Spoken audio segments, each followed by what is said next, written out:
Many people say that English tenses are confusing and they feel lost when they try to understand them.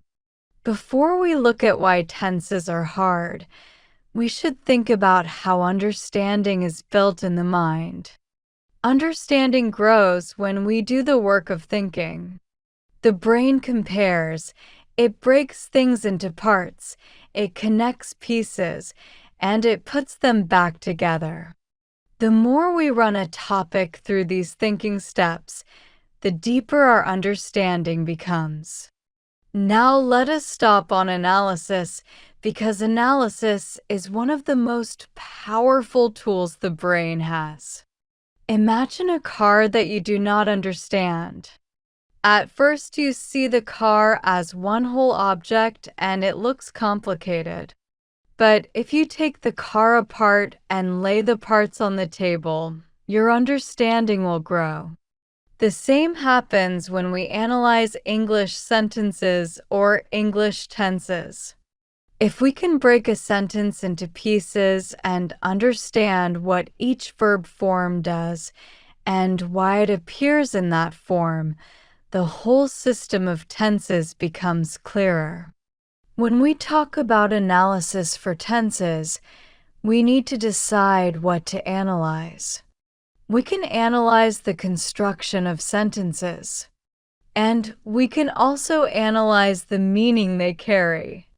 Construction means which words and which verb forms build this tense and why they appear in this order. Meaning means what idea the tense expresses and why the writer or speaker chose this tense in this context. Let us begin with construction. The most important thing to know about construction is the set of verb forms in English. By form, I mean the shape of the verb and the role it plays in the sentence. Firstly, there is the base form, or the zero form, or it is also called the infinitive form. This is the form you find in the dictionary. This form doesn't show the time and can't be placed right after the subject. You can see this form with the word to in front. For example, I want to talk to you. The form to talk is the infinitive form. Then there is the present form or the first form, which sometimes looks like the base form, but they are not the same. The first form is the form that shows the present time and can be placed right after the subject. Despite the fact that this form often looks like the infinitive form, it is different. Most verbs have two types of the present form, with the ending s and without it. For example, we say, I drink, but he drinks. Both of these verb forms are the first forms or the present forms of the verb. Also, don't forget that we have a special verb, to be. It has its own present forms, which are is, am, are. So, as you can see, the base form is different from the present form. By the way, sometimes they look very different, to drink and drinks. They also appear in different positions in a sentence. So, please do not confuse these two forms. Next, there is the past form, or the second form, which tells us about things that happened before. This form also can be placed right after the subject. The present form and the past form are the only forms that have the right to appear after the subject. Then there is the third form, or the past participle, which we use in perfect tenses and in passive voice. This form is made from the verb. We may say that the third form is a form that is partly a verb and partly an adjective. It can't be placed after the subject, and the use of this structure is very similar to the structure of a sentence with an adjective. For example, he is good and he is gone. As you can see, these sentences are structured alike. We can't place this form right after the subject as well.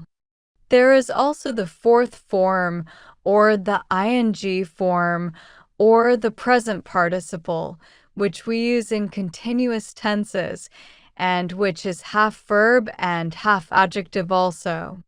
And we can't place it after the subject either.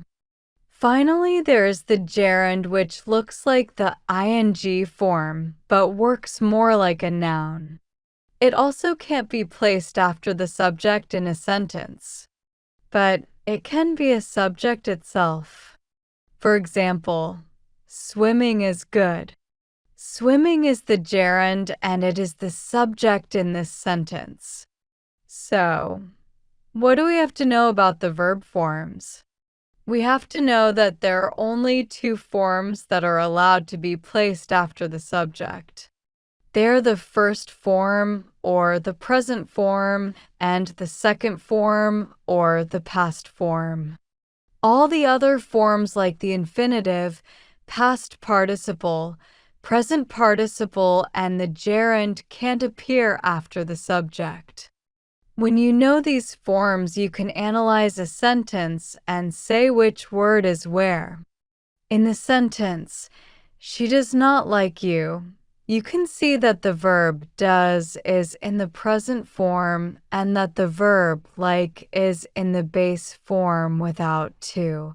In the sentence, "He is doing his homework," you will see that the word is appears in the present form and sits after the subject, while the word doing is the ing form, which is present participle, and sits after the auxiliary verb is, not right after the subject.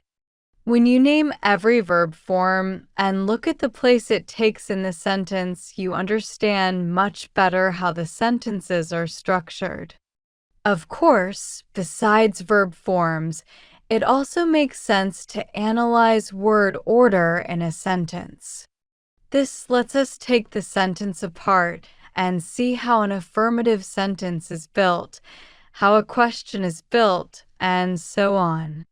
We can notice, for example, that in a question the auxiliary verb comes before the subject, not after it.